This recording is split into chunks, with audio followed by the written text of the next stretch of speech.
সেখানে ড্রেজার দিয়ে মাটি কাটা হয় এবং সেটির কারণে যেই অংশটি থেকে মাটি কাটা হয় এর আশেপাশের জমিগুলো হচ্ছে আপনার বিপন্ন হয় এবং কৃষি উৎপাদনমুখী করা যায় না, যার ফলে যেটি হয় আমাদের বন্যার সময় যে নদীর পার যেগুলো রয়েছে সেগুলো ভেঙে যায় এবং বন্যার সময় আমরা হচ্ছে যে ক্ষতি হয় সেই ক্ষতিটি 2 গুণ বা 3 গুণ বেড়ে যায়।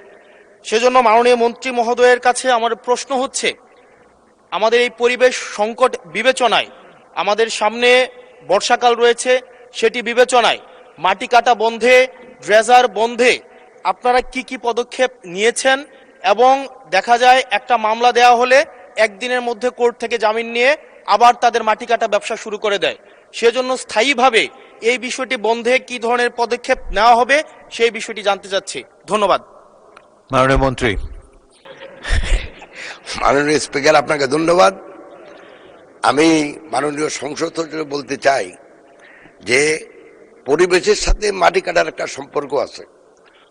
সেটা শুধু উনি যেখানে বলছেন সেখানে না, আমাদের ইটভাটা তো মাটি কাটা হয় যেটা আমাদের উর্বর জমি নষ্ট করে। সেজন্য আমার মন্ত্রণালয় যথাযথ পদক্ষেপ নিয়েছে যাতে করে এই ধরনের অবাঞ্ছিত মাটি কাটা বন্ধ হয়।